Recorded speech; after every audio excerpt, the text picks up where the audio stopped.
Oklahoma Senator Markwayne Mullin. You know, how come the Democrats never mention the people that are being arrested in Los Angeles, for example? They've arrested murderers. They've arrested child molesters. They've arrested gang members. They have arrested drug dealers. I would think that the law-abiding citizens in Los Angeles are pretty happy about that, because that makes their streets more safe and more secure. Apparently, the Democrats, they never talk about that part. Well, John, how could they? Because that would mean that what Trump is doing is actually working.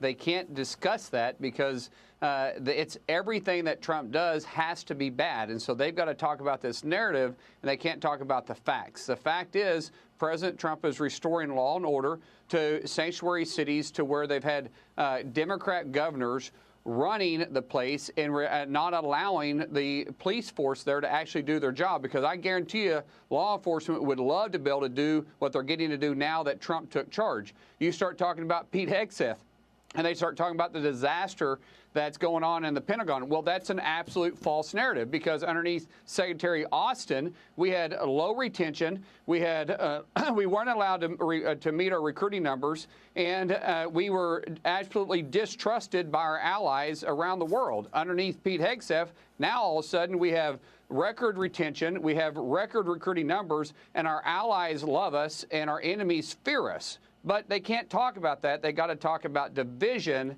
which is an absolute out lie. Okay, I blame Joe Biden. I blame Kamala Harris. I blame Alejandro Mayorkas.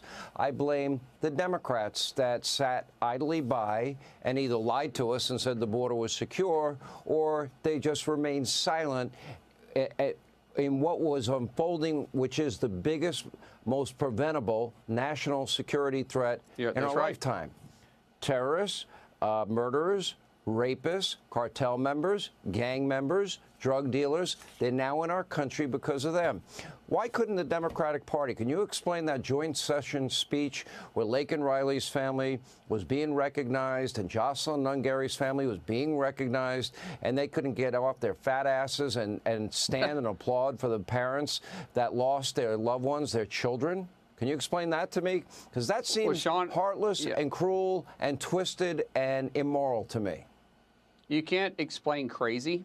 It's like you can't argue with crazy either.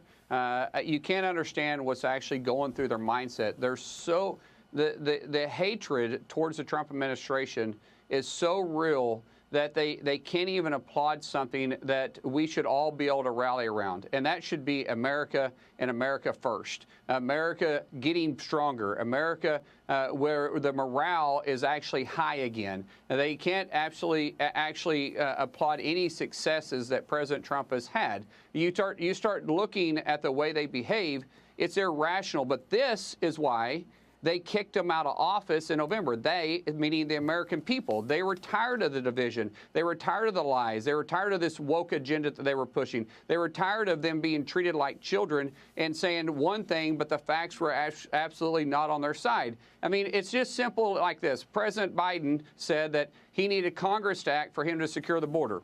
But yet we just saw this month, the reports came out that not one single illegal alien that tried to get come across our southern border was released into the United States. But this time last year, 64,000 were released. We knew those numbers and we knew the facts were real, but they kept lying to the American people, so they can't turn away from their lie because why? Well, you admit you're a liar at that point. Yeah. Let me ask you about the Iranian situation. I agree with Donald Trump on ending the forever wars. And the forever war in the case with Iran goes back to 1978, 1979, American held hostage. That's right. 444 days. I'm Ted Koppel. This is Nightline. It was awful. And it has been an unending war against Israel, unrelenting. They have, through their proxies and themselves, fired hundreds of thousands of missiles at Israel. They have threatened Americans. They have killed Americans. It seems to me the time for talking is over. And just as Donald Trump and the Trump doctrine worked against the ISIS caliphate and Soleimani and Baghdadi and associates, I believe Donald Trump will go in, take out this one Fordo nuclear facility, and it'll be over. He'll protect our assets in the region, and God forbid if they try to attack us, he will overwhelm them in ways that will rock their world. I wouldn't do it if I was them. They didn't. They had their chance, and they gave it up.